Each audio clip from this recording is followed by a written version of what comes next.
Hello বন্ধুরা, জ্ঞানজ্যোতি coaching সেন্টারের পক্ষ থেকে তোমাদের সকলকে জানাই আরও একবার স্বাগত। আজকে আমি যে বিষয়টি সম্পর্কে তোমাদের সঙ্গে আলোচনা করব সেটি হচ্ছে ফাহিয়েন সম্পর্কে। অর্থাৎ ফাহিয়েন কে ছিলেন এবং তার ভ্রমণ বিবরণীর যে ঐতিহাসিক গুরুত্ব কী ছিল এই সম্পর্কে আজকে তোমাদের সঙ্গে বিস্তারিত আলোচনা করব।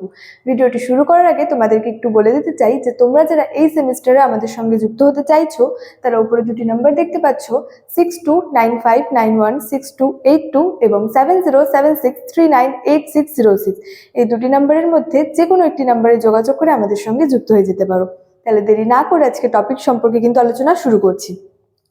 দেখো, ফাহিয়েন কে ছিলেন? তো মূলত ফাহিয়েন ছিলেন একজন চীনা পর্যটক এবং ফাহিয়েন গুপ্ত সম্রাট দ্বিতীয় চন্দ্রগুপ্তের রাজত্বকালে কিন্তু ভারতে এসেছিলেন। তো ফাহিয়েন সম্পর্কে আরো জানা যায় চীনা বিবরণ থেকে। অর্থাৎ চীনা বিবরণ থেকে আমরা জানতে পারি যে এই ফাহিয়েনের প্রকৃত নাম ছিল কুঙ্গো। এবং এক্ষেত্রে বলা যায় যে তার যদি জন্মগ্রহণ অর্থাৎ জন্ম সম্পর্কে বলি, তো তিনি 331 খ্রিস্টাব্দে জন্মগ্রহণ করেন এবং চীনের শানসি প্রদেশে জন্মগ্রহণ করেন। অর্থাৎ ফাহিয়েন 331 খ্রিস্টাব্দে চীনের শানসি প্রদেশে কিন্তু জন্মগ্রহণ করেন। তো এক্ষেত্রে বলা যায় যে তিনি খুব কম বয়সে বৌদ্ধ ধর্ম কিন্তু গ্রহণ করেছিলেন এবং তারপরই কিন্তু তার নামকরণ করা হয় কিন্তু ফাহিয়েন।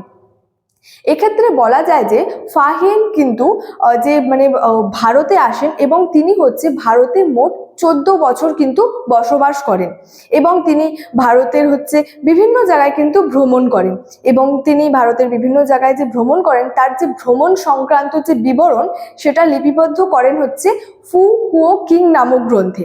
অর্থাৎ তার যে ভারত ভ্রমণের যে বিবরণী সেটার নাম ছিল ফু কুও কিং।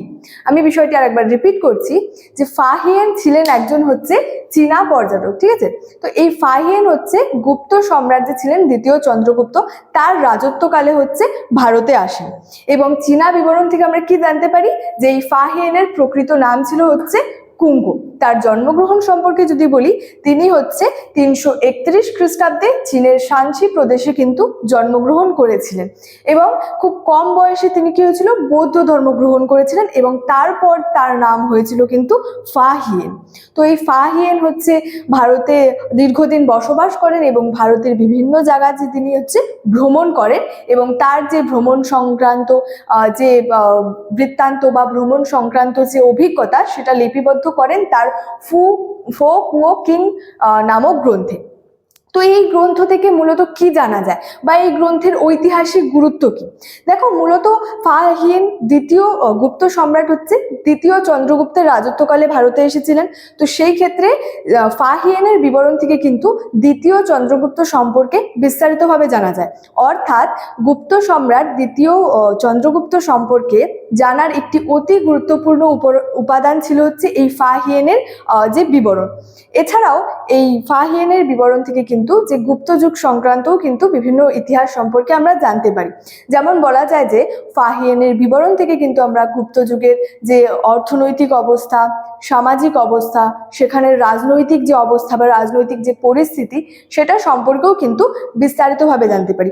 অর্থাৎ এই গুপ্ত যুগের ইতিহাস থেকে শুরু করে যে বিশেষ করে চন্দ্রগুপ্তর যে রাজত্বকাল সম্পর্কে জানার একটি অতি গুরুত্বপূর্ণ উপাদান কিন্তু ছিল এই ফাহিয়েনের বিবরণ।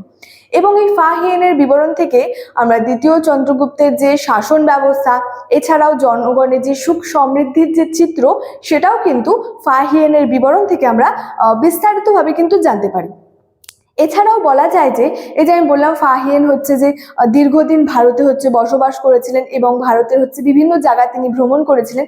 তো তিনি বিভিন্ন নগর এবং বহু বলা যায় যে তীর্থস্থানগুলি কিন্তু ভ্রমণ করেছিলেন।